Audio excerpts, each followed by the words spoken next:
lui n'est pas célèbre. Et puis, il y a ça juste. Ce qui est OK, quand l'inspection générale na ye. A quoi yebisa biso mission ni ya asatinda ba agent. Il y a inspection générale na terrain, ba yele infraction moko bakangi. Ba dossier nyo so la musaka wana, c'est ça ba dossier utaka na kata ba ministère. Ce qui ba ministre ba kei ba découvrir les locaux, ba saisir, ba zu dossier, nde ba yeko pesa ya lingette. Ba tona iso bakanga dossier ni. Ba kitaka la terrain pour se faire des millions. To yebite. Monsieur Lingette le ko komi ko sala ye, biso tozo constater que komi excès de zèle. Excès de zèle les ali malamu te. Plus bazali ko betela yo maboko et continue au sala de n'importe quoi, toujours les mêmes personnes ba betela yo maboko lobi ba ko lola yo. Donc esengela ye bake esengeli atika et peste à sala musala na ye na ba attribution na ye librement. Gratuité de l'enseignement où vous allez constater batebele ba bundisi yango makasi po esimba te. Depuis lors pour une élection peut être yango. Il n'y a pas question de wakweto. Et là, bazali ko sala wana bango faut ba yebeke bazali ba leader ya opinion balongola ba tendance ya tribalisme. Tant que ba okende ba tendance ya tribalisme, Martin Fayulu alingi ko yebisa biso ke na kati ya parti politique na ye, il y a pas de kasanye là-bas. Ba kasanye bazana kati na kati ensemble ya Moïse Katumbi. Ba kasanye bazate. Na PPRD. Ba kasanye bazate. Mais tant que vous avez un système de tribalisme, même bateau bazana kacha ba parti politique na bino ba kasayen, c'est un jour ba koki ma bino. Ba komona ke oui, bateau c'est que biso nde tozo ko accompagner bango, ceux qui tokei te bénéficier na gain de cause ba ko écarter biso pas que tozo ba. Donc ce comme on est un leader, a comme ko insérer ba question de tribalisme na kati, c'est que komi mutema mabe. Et sengeli bande ko na biso ba yebeke lelo ceux qui batie mutu na seni. Azala ya tribune biso IDP c'est la kabisote. Biso to que famille politique na biso c'est l'IDP. Mais ndeko wana deni oyo baponi et pas ya baninga. Azala IDP. Merci de nous faire confiance. Merci naba abonné fidèle na biso ya Info Plus. Ngabino Mustafa Malem Bene na ebisa bino ke bomisa na nga bayanga bazala wana côté cimenté. Par rapport à Kolanda, au biso de pesa bango, Nicole Belé, na to tiki musalate, po yangonde et sengel na biso to sala pe yangonde to pona to sala, to sala musalo za rapona ba information, yango sala raquette to pesa bino ba nyoso yo, boza ba abonné fidèle na biso to pe ba nyoso balanda ka biso na Info Plus. Tokobeta masolo na maebantali politique mboka zotambola ndenge nini mboka zotambola côté kuna tolo bambutu entre IGF na ministère ya EPST totala kuna dossier ya CENI ndenge nini ba confession religieuse ba zolingela Assemblée nationale pe kuna ezolo bana bango ndenge nini total AP autolobi que Congolais alingaka social biloko ezokita to ezokita te total AP côté à transport toyokaki pe tomoni que les loyaux pour voyager na mboka na biso na ba province na biso besi a pris salami tozozela oyo Congolais alingaka libumu ekozala ndenge nini ekosimba te tosolola masolo wana na lobi na ndeko Vasco oyo azali président ya parlement debout ya pompage na ye déjà tobandaka mwa masolo oyo mais moi ndenge ezalaka kaka lokola tomekaki kopema basanté dérangeaki ye mais tozongi mpo tobanda lisusu kosolola na ye ndenge tolobaki tokobanda kosolola na ye na yango na koleka kopesa ye. Bonjour président Vasco. Bonjour de journaliste, merci. Bonne santé. Te santé ezali bien ngolo nzambe. Na signalé na batuke moi absence na yo ezalaki par rapport ya nzoto iningana ki moi muke Mexico yozo rassurer ba nyoso ya Info Plus que ozongi. Merci beaucoup. Oyebi nzoto nenge tolobaka la santé n'a pas de prix. Et qu'on à tout moment par rapport au mouvement Tosalaka, Tongo me dit pourquoi. Ce qui est Ningani, c'est tout à fait normal, mais le bon Dieu nous a assisté de telle sorte que nous autres, et Sengeli Tozonga, Tobanda Kolobela, Matalimbo Canabiso, pour être toyé banakopé sa vérité, Nabayetu Balanda Kabiso, Toyebi Sabango vérité, Pelolenge Kanimbo Canabiso et Zaliko Tambola. toyebisa bango vérité et puis toyebisa bango lolenge nini mboka na biso zotambola président Vasco oza parmi ba membre ya UDPS ndenge na stade tozali lelo mboka ezotambola boni avant ya kotuna ba question mosusu ba analyse na yo mboka ezotambola kitoko makasi oyo congolais nyonso dans l'ensemble de notre population bazali kobeta maboko bazo sepela na gestion ya président de la République Félix Antoine Tshisekedi Tshilombo. Depuis qu'il est à la tête de la République, on sent que le secteur nyonso est tourné convenablement.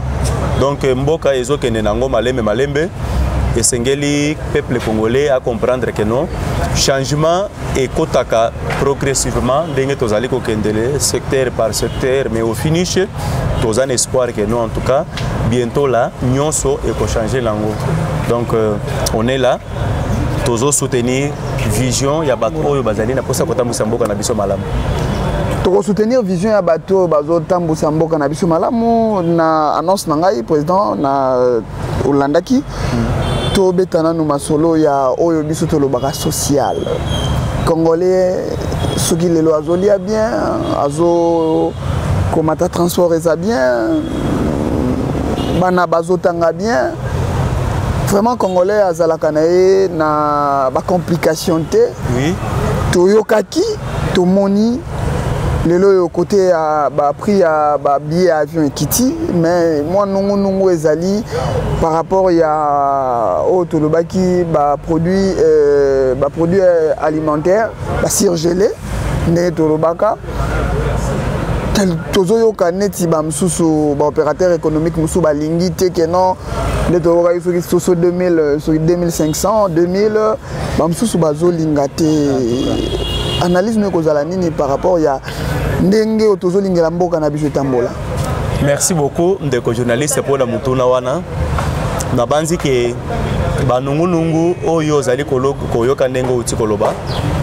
C'est tout à fait normal que mboka nyonso banungu ezanga kate et puis tango bakonzi ya mboka bazali ko prôner changement eza batu nyonso te que il faut ba s'allier na idéal wana mbala moko batu musu baza ba Thomas esengeli amona a palper ce qui a simbi nde a confirmer ce que ezana batu musu oyo bazotala mutu batali ba idéologie eza na kati na ye bandimeli ke no mutu oyo azali mutu oyo azalaka na sima ya maloba na ye soki alobi akokisaka comme notre président de la République depuis qu'il a été à la tête de notre République asala ba promesse aloba makambo ebele même na discours l'état sur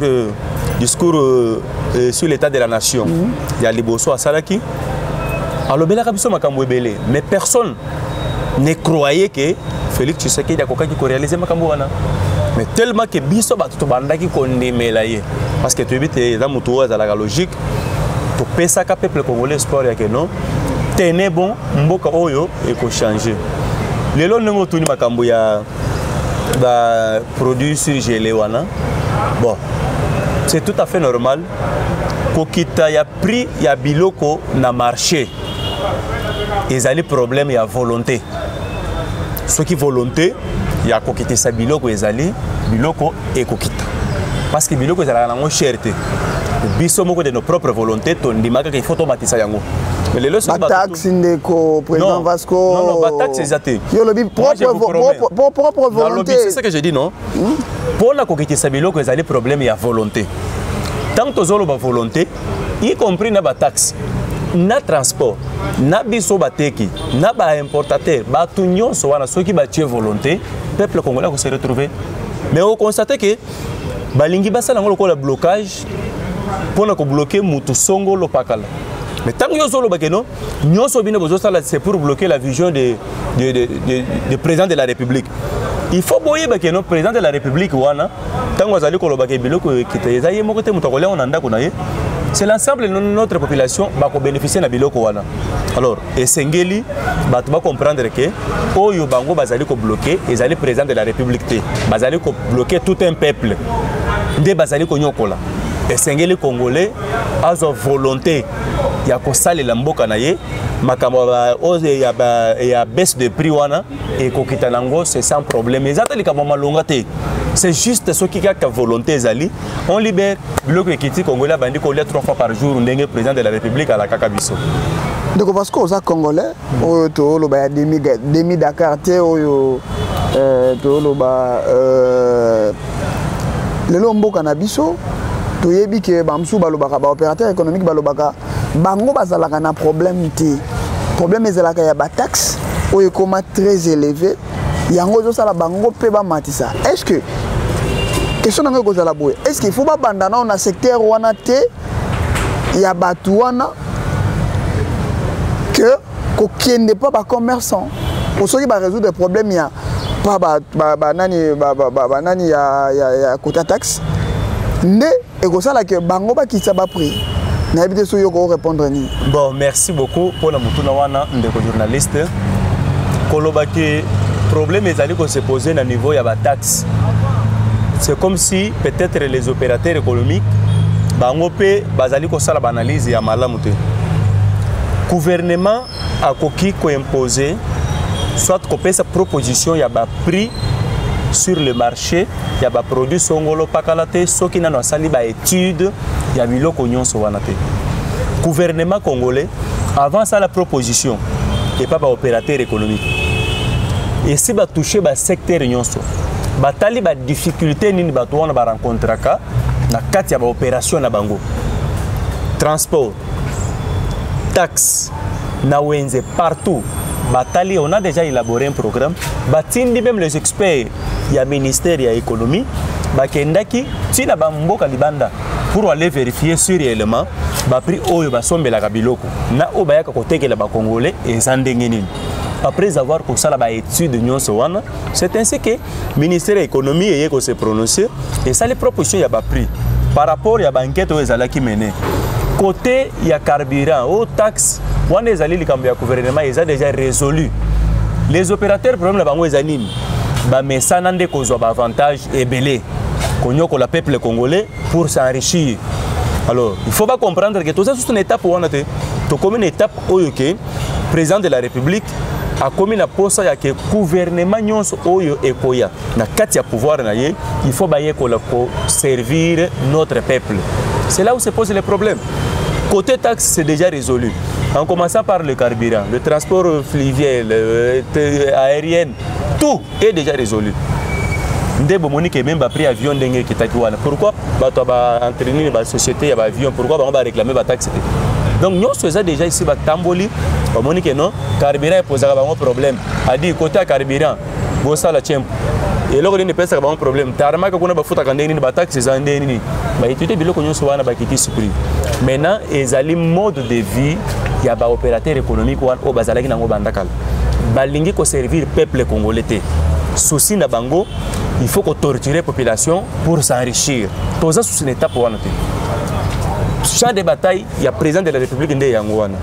Alors, nous sommes censés d'accompagner le président de la République. Dans la vision, ce qui va comprendre que ndenge tozali awa sengeli toyeba ko servir mboko na biso mboka oyo et ko développer sans que tokende ko prêter ba main d'œuvre libanda seulement avec les Congolais na kati ya mboka na biso to faire développer mboka na biso pe ekei liboso.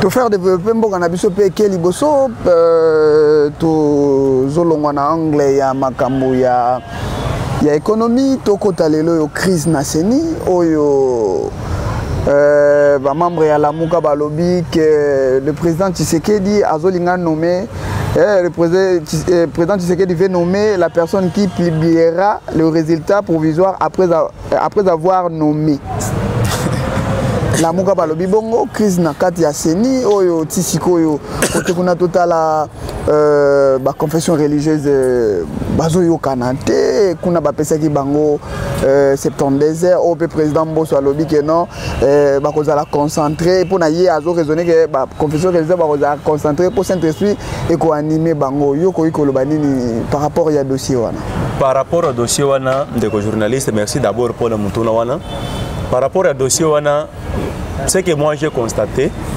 ezali que bande konabiso ba adversaire politique nabiso bakomi kobanga na bango ezali ya keno ndenge bango nyonso bazali emata ekita bazana nu prêter ya kokende na élection baza prêter ti bolandi makambo nyonso oyo uti kotanga wana ezali ba échappatoire seni ezalaka composé par président de la République.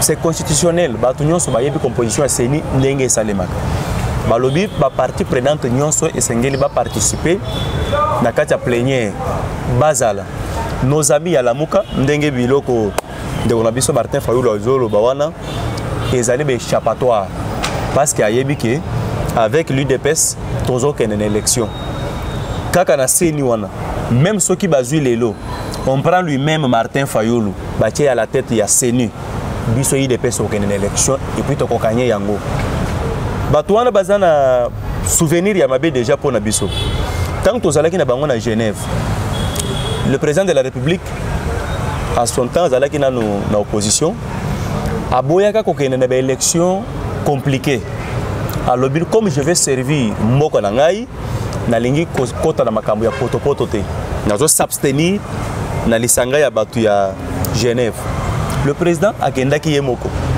a tracé nzela na ye na parti politique na ye o ezali UDPS et puis tango ke ya remporter victoire et loko etika batu wana na somo nde yango lelo bakomo luka ko échapper na sima ya seni po baluka glissement après demain ba ya koloba ke non pouvoir en place ndé ba ko organiser élection te basali glissement nous disons non tolobi na 2023 élection ekozal bango ba bongama UDPS etikala ko proposer candidat président à seni te ezali bango banganga nzambe ndé ba s'organiser na ba organisation na bango chaque confession religieuse abimisi candidat na ye bakei na vote tobimi na 6 points sur 2 et sur 8 plutôt les deux restants bah échoué et sengeli bo adopter si réellement vous avez cette volonté ya kosunga mboka et sengeli bo s'adhérer na vision ya baninga parce que bango côté na bango bakanye mais on constate que tellement que ba Congolais bazalaka animé de mauvaise foi balingi ba bloquer seni pour ba tokende na dépassement ya calendrier ya seni élection et ya kokoma na batiraima pour ba profiter pour comprendre que ça va échappatoire balingi nde ba échapper élection et causal lokolo biso nous sommes déterminés na kati ya UDPS et sengeri tokende na élection na 2023 na mitu ya batu nyonso wana même Martin Fayulu lui-même a ndimaki te que élection causal na 2023 tant que Félix Tshisekedi accédé au pouvoir en 2018, en 2019, dans le 3e, 4e mois, les amis de la Mouka, à peine il y a un ya Mouninga na kati pouvoir, babandi ko réclamer l'élection. Quand à eux, babando quand c'est élection, et pour ça les maté parce que les amis de l'UDP se disaient que non, Félix Tshisekedi a convenu dans le pouvoir, Tim Koloye Sokoya, babandi ko réclamer l'élection. Les élections, yango Félix Tshisekedi a déjà organisé yango. Babandi ko échappé. Nous allons encourager que non, ba téléma, baya, token en élection, comme ça il faut départager biso. Na muto bino bokocha o dossier tribalisme bozolinga kaka ke ba wakwe tunde ba kota place wana. Pourquoi na ba biloko nyonso zokoma kaka ke non ba bien wakwe tu kaka ndefo bazala sika wana quelque part yango pezo bangisa bandeko mususu. Oyebi ke bandeko wana basé na volonté de aider mboka oyo. Est-ce que tango tokendaki l'élection en 2018, il y avait un wako eto là-bas na kati ya seni. Il y avait personne. Boglimbo contrôler système ndeko Vasco système nyoso lelo bokoma ezala verrouillé. Na zongi sio na sima na 2018 tokendaki na élection na wako eto. Non. Donc ndenge tozali biso UDPS, nous sommes prêts na lobby bien. Ata ceux qui bazui Cardinal Moseng et qui est secrétaire général Yasenko Bacheye na Seni Monsieur Abbé Chole Bacheye na Seni biso UDPS tokende na élection pe tokokanye yango même ceux qui bazu Martin Fayulu lui-même Bacheye na Seni tokende na élection pe tokokanye yango il y a pas question de wako eto et loko bazali ko sala wana bango faut bayeba ke bazali ba leader ya opinion balongola ba tendance ya tribalisme tant que ba okende ba tendance ya tribalisme Martin Fayulu alingi ko yebisa biso ke na kati ya parti politique na ye il y a pas de kasanye là-bas ba kasanye baza na kati ensemble ya Moïse Katumbi ba kasanye bazate na PPRD bakasayen bazate mais tant que dans le système de tribalisme même bato bazana kacha ba parti politique na bino bakasayen c'est un jour bakoki mabino bakomona que oui bato ce que biso nde tozo ko accompagner bango ceux qui tokei te bénéficier na gain de cause bako écarter biso parce que toza bakasayen est-ce que basala vraiment ba analyse wana donc ce comme on est un leader akomi ko insérer ba question de tribalisme na kati c'est que komi mutema mabe et sengeli bande ko na biso bayeba que lelo ceux qui batie mutu na seni azala ya tribune biso IDPS etala ka biso te biso to que famille politique na biso c'est l'IDPS mais ndeko wana deni oyo baponi epa ya baninga aza ya IDPS te awuti epa na bango na ba confession religieuse nde batu ya Tata Simon Kimbangu babimisi candidat na bango par rapport à compétence éthique et tout consort baninga balobi que non azo mérité siko ya biso IDPS ezani na kati biso nous sommes un parti politique bango bazali banganga nzambe va travailler donc baluka ko kim élection te parce que bazui Denis batie kuna Denis aza kasayen Denis aza ya UDPS te Denis aza na kati ya union sacrée te Denis azali mutu oya uti na kati ya église société civile awuti kuna biso etali biso te bachaye bango bandi matoka na élection nazo linga te que élection à 2023 et comme na ba glissement et qu'on peut se souvenir ya mabe parce que biso tozo prôner changement et seigneur to yeba que non il faut to respecter makambo belé na kati ya mboka na biso ndenge to installer état de droit to installer makambo belé il faut to respecter calendrier électoral donc nous sommes prêts de le faire mais bande ko ba aider biso que peuple congolais azali na posa zo élection en 2023 ya malamu azwa yango batika ba échappatoire baluka ki élection baya to gena na élection yango batika ko kimate baluka ki élection baya to gena na élection ndeko parce que lelo il y a quelques jours il y a examen d'état biso tout yebi koto ministre Tony Mwaba na inspecteur général ya nini ya IGF moi bakoka jambe to le baka guerre ezali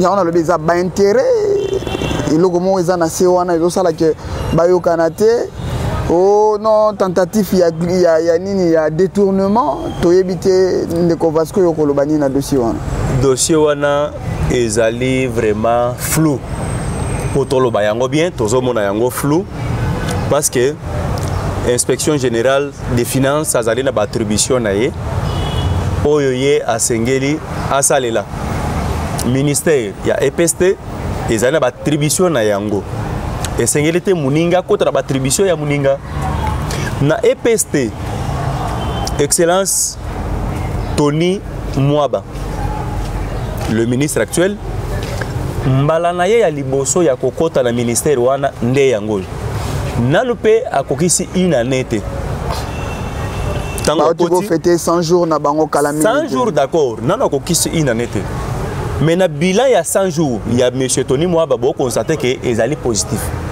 mais ndenge tozo kendel tango akoti ezali pour la toute première fois à organiser TENAFEP na exeta mutuana okoki ko taxer ye na mabe nini oyo moni selon na kati ya gestion na ye monsieur Alingete le ko komi ko sala ye biso tozo constater que komi excès de zèle ezali malamu te plus bazali ko betela yo maboko et ko tinde o sala de n'importe quoi toujours les mêmes personnes ba betela yo maboko lobi ba ko lola yo donc esengela ye bake esengeli atika EPST asala musala na ye na attribution na ye librement gratuité de l'enseignement oyo bozali ko constater batebele ba bundisi yango makasi po esimba te depuis lors mais vous constatez que depuis que excellence Tony Mwaba bazali à la tête il y a EPST gratuité et volé mususu alors on a constaté que batunyo sowana ba olinga volé ou gratuité et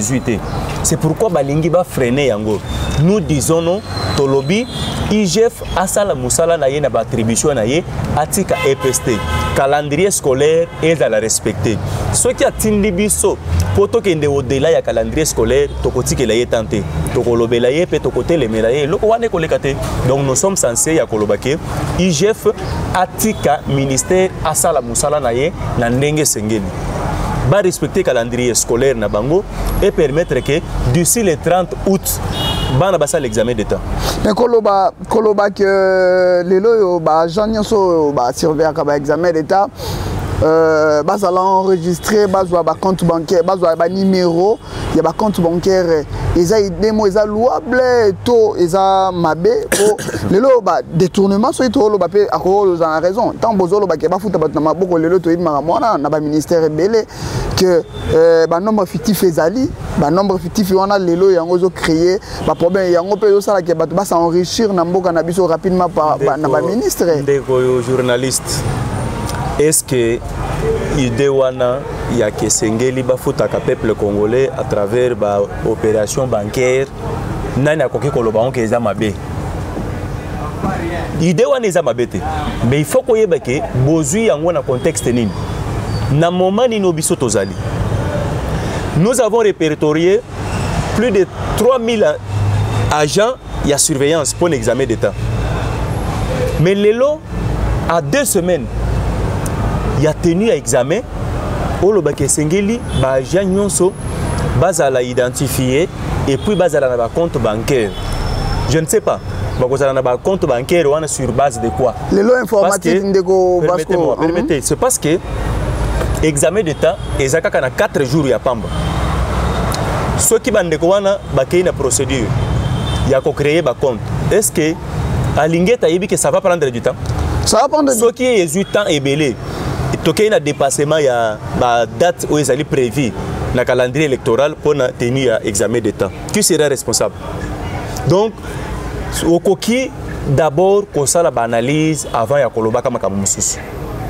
plus ba betelo maboko trop pour constater que au commis qu'on excès des ailes to kolingelo ko wana te esengeli otika ministère basala musala na bango monsieur Tony Mwaba depuis qu'il est là azo prôné changement au sein des ministères ya EPST alors c'est tout pour la toute première fois il y a à gérer examen d'état na tena fep yonde fallait otika ye ya sala musala na ye yo siko yo lokola agent ya surveillance au banda kolandela sur réellement mbongo ezala ki décaissé par l'état et sali musala na yango to ekei ko sala makambo mususu mais mutuna no gérer te ba pesi ena mbongo te yo koloba ke vous allez ko sentir tentation de détournement ndengeni sur base de quoi tu as eu cette information là où donc monsieur Linké te fait zonga na bon sens pour abattre la bon moto na ye sinon pas bato ba betela ki maboko c'est toujours les mêmes personnes au bakolola ye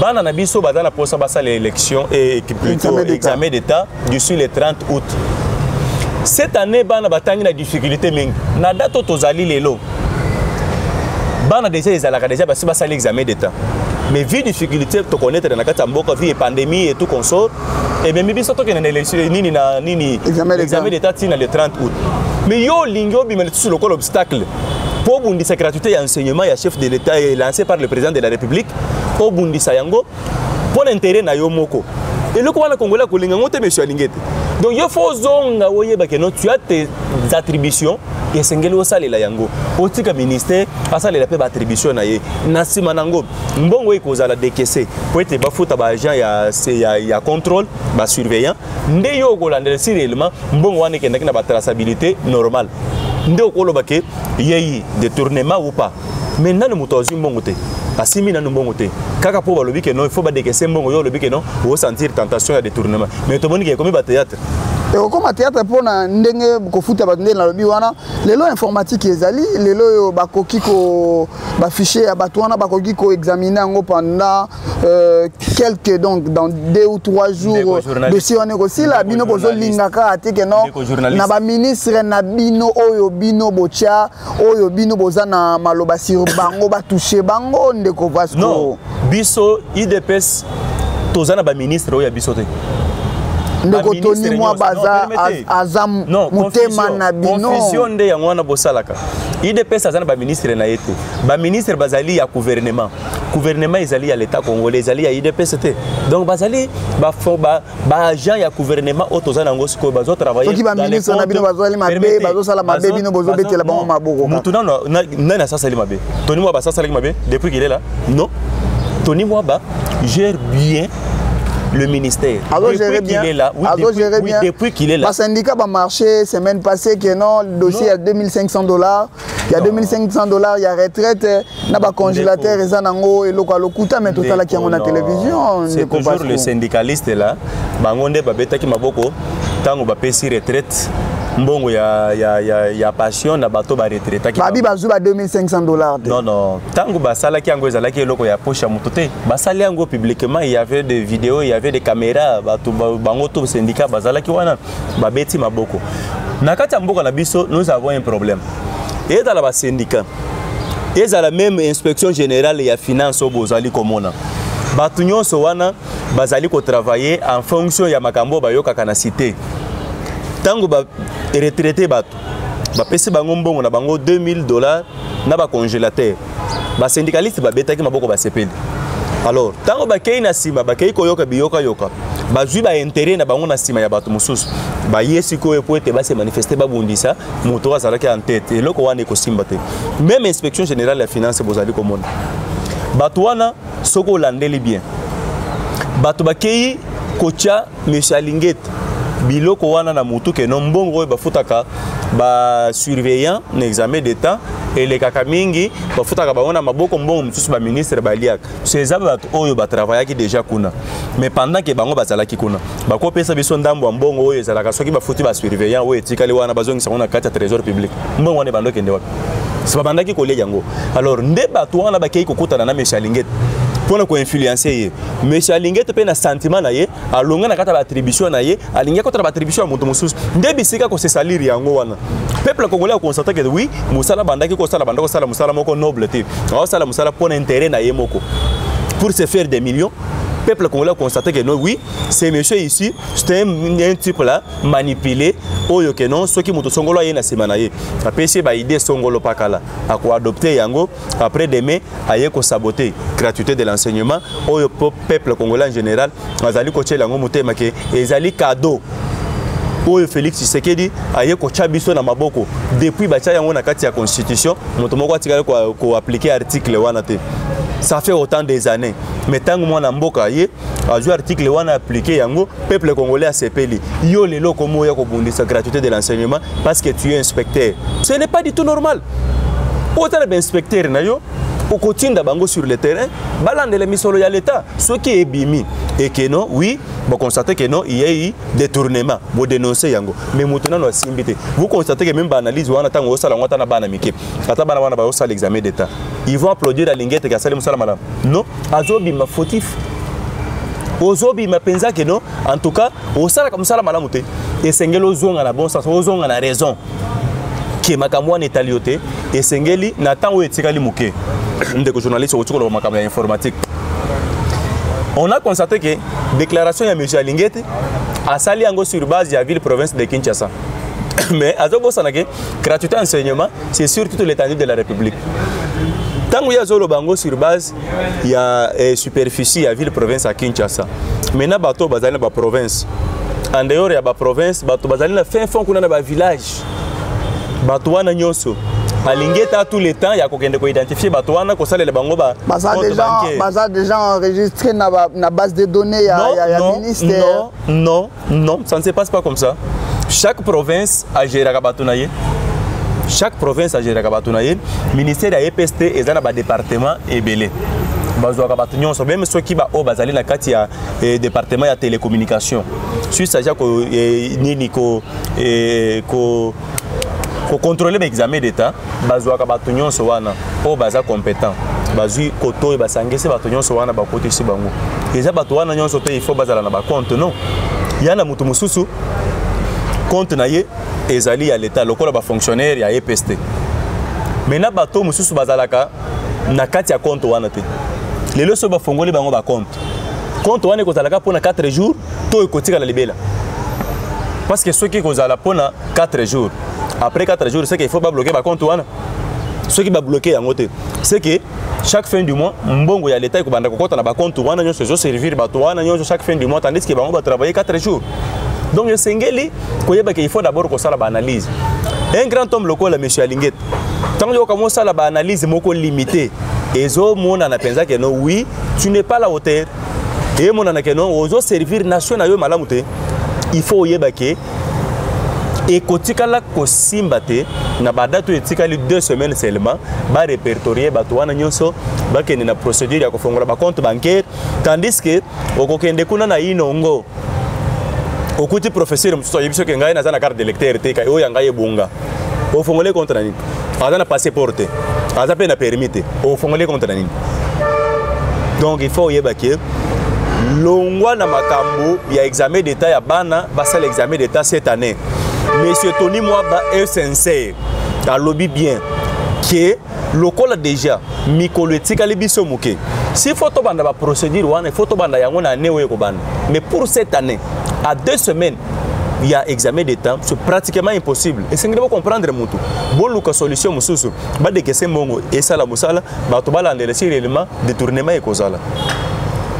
Kobimisa déjà mutu na image wana ke no azolinga détourner mbongo. Ils allaient qu'on s'appelle image ya muninga. Les leçons qu'a porté yo plainte. Yo quand que comme tu es là tu es célèbre. Non, Alinka n'est pas célèbre. Bah qu'on porte yo plainte, ce qu'on salit ma bé et puis l'état congolais kangio, justice kangio. Donc il faut au tika au long la biloko wana. To yebi ki ezana bato bazana simana yo. Ba komi ko yebi so makamona matoi. Pour ne saboter la gratuité de l'enseignement et puis on va dire qu'on landa bango. To côté les mails. Biso to le biboy. Ce qui est saliqué, calendrier scolaire, et qu'on a respecté, et qu'on a la moto, il y a inspecteur général et finance. Donc on a mobilisé banana biso, pour essayer de foutre les bambons, il fallait passer l'examen d'état. Tu me mis bangonyon, on a biso ba parents, na biso na ba maman na bango, tu accompagner bana wana toke to sali marge. Tu vendre l'inspection générale, il y a finance, bango moko, besoin ministère à EPST ba banda ko gérer yango, lokola bango nde ba ko gérer bien. To kotika la ko lingate ke ata mukolo moko et les cas parmi ba date où ils allaient déjà prévu na kati ya calendrier scolaire pour être bana basa l'examen d'état. To kotika la ko lingelo ko wana te. Donc monsieur Lingete fa tia na mutu na yeke non, lui n'est pas célèbre. Et puis il y a ça juste te. Ce qui toke kaka na inspection générale na ye.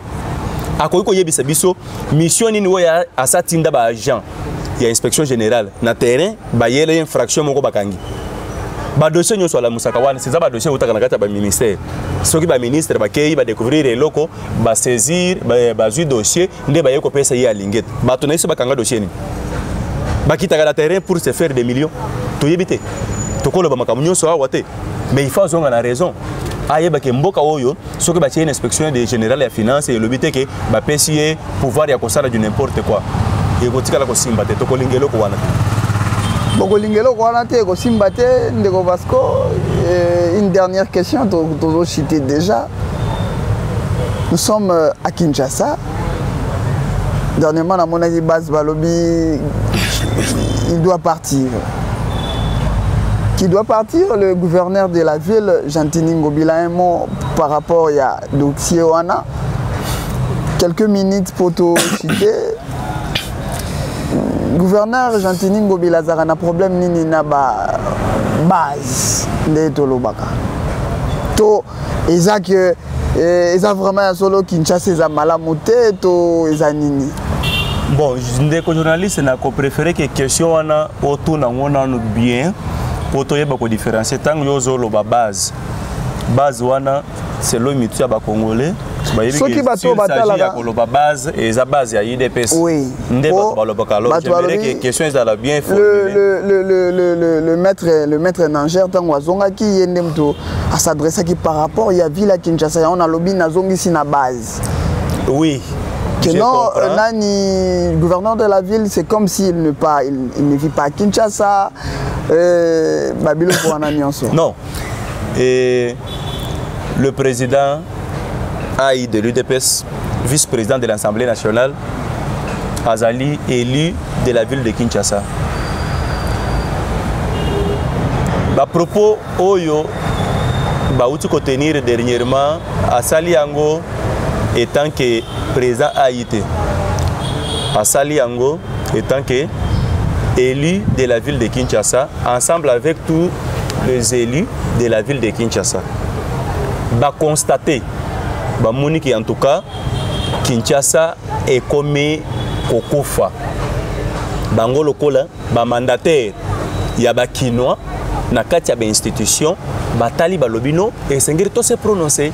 sinon pas ba électeur na biso nde bazali na danger esengeli to lobela yango en dehors de déclaration oyo ba élu à Kinshasa basali to monaki dernièrement ba marche salemi à maintes fois na kati ya grand marché na Kinshasa ba marche salemi partout pour une insalubrité na kati ya ville ya Kinshasa. Peuple congolais si ba lobela ki makambo yo ba constater que en tout cas solution ezo yate nde mutu na mutu ba bengisi ba mandataire na bango bato na kati ya circonscription na bango ba solo na ba base a réclamer que en tout cas tozo vivre na kati ya bosoto lelo to pemi parce que toza na elanga ba rivière nyonso oyo ememela kabiso maye kende bima ekende kota na kati ya fleuve nyonso ezali bouché. Rien n'est fait. Jusque là, mboule les hommes menacés. Ceux qui mboule wana bandi lelo, ba inondation eko bandi. Ceux qui mboule bandi lelo, ma ekote la batuna bandako. Il y aura des morts d'hommes. On ne peut pas laisser que loko wana ezalaka e bandako to bandako vivre na ngolo ko l'habitude moko boino. Et sengeli to mettre fin na loko wana. La ville de Kinshasa, ceux qui ba élu à ville ba lobi que la ville n'est pas gouvernée. Ezali pona mutema mabete, c'est une réalité. Ezomo nana. Tambola na ville à Kinshasa, il y a des quartiers où yo soki ozoleka il faut kangazolo. Mais ceux qui ozoleka il faut kangazolo. Bongo bato bavanda kawana. Bavanda ka toute la journée bakangizolo. Bato wana base exposé. Bato wana donc to ko tika bango te batika la ndenge wana parce que il faut te protéger muto songolo pakala parce que yaza gouverneur non. Et sengeli ville les à la gouverner, ville les à l'entretenir. Tandis qu'il y a misolo ya l'état ebimaka. Pour ça la musala wana mais on constate que misolo wana ezokende inaperçu. Tout le monde a muto atele melaka yango te, muto lobelaka yango te. Etika la bongo. C'est pourquoi tozali kolobake biso UDPS tozana problème moko na Gentini Ngobila te. Gentini Ngobila a un problème avec les Kinois. Et sengela résoudre ba préoccupation ba Kinois. Et sengela battre ba Kinois malam. Et sengeli abongisa ville à Kinshasa. Parce que ezali siège ya ba institution ya république.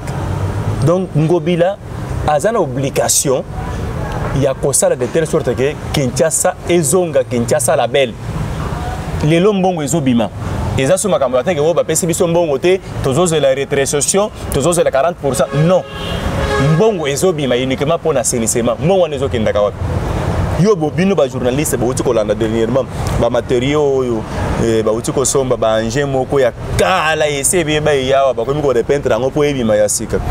Et puis vous allez dire que non, tous les élus de la ville de Kinshasa vont les locaux et l'équipe bongo tandis que Bisson de topé ça un mandat pour qu'ils représenter Bisson dans quatre institutions. Ça n'ira pas. Tous ont cité déjà. Un dernier mot, na ba nyoso ba zoyaki libaku ya Rolanda lelo ba opé batala mwakala na info plus okoyebisa bango nini et puis na ba parlementaire debout nyoso yo baza na étendue ya biso ya territoire congolaise et puis na ba combattant nyonso yo baza libanda ba pronaka changement ya mboka na biso. Oui, merci mingi ndeko journaliste na pesi mingi na ba nyonso bazali kolanda biso na kati ya chaîne na biso ya Info Plus ndenge tolobaki ke tozongeli masolo ezalaki mwa nungu et santé ezalaki malamu te lokola santé sezongi nango tozongeli poto yebisaka peuple congolais vérité na mayezali koleka na kati ya mboka na biso topesi merci na ba parlementaire de Bunyoso bazali kolanda biso toko bana ko soutenir vision na président de la République topesi merci na peuple congolais na biso en général to soutenir vision ya mokonzi ya mboka oyo ezali ko prôner changement na kati ya mboka na biso lelo tozali na don oyo nzambe asala biso ba congolais ezali présence ya son excellence monsieur le président de la République Félix Antoine Tshisekedi Tshilombo na mutu ya mboka na biso esengeli to soutenir yango tozali ko tombela pe chance na baye bazali ko sala ko se préparer pour basala examen d'état ba finaliste to tombeli bango chance elamu bien que année oyo ezalaki na kokoso il y avait ba maladie ba makambo ya volcan makambo ya état de siège bitumbe ezalaki na est to tombeli bango bonne chance nzamba sunga bango ba travailler examen na bango malamu parce que tozali na posa ya ko former ba cadre ya sika na kati ya mboka na biso ni tete makambo classe mboka na biso nde komaki kokufa to pesi merci mingi pe na yo moko journaliste na équipe na yo mobimba ndenge bondemi ko inviter biso lelo teleka lisusu na émission na bino. On est là pour diffuser les informations ko yebisa peuple congolais ma union sozali ko leka na kati ya mboka na biso na pesi bino merci. Merci. Wanezaki président Vasco on a loba qui azali président il y a parlement debout pompage aza membre ya IDPS par rapport to benga qui par rapport ya mayenyo so to lobeli tout au long ya émission na biso. Merci na Sima Caméra ndeko Elisampu, merci na abonné na biso, merci à mon deuxième cordon Lukman Moudingumba, mon vieux Babi Mboli agence Badem Oversi. Oui, ça a vraiment agence sur à mon vieux Kabo Mwamba, autorité morale Yabana Tchango. Bon s'abonner vraiment massivement pour Tozongi, vraiment.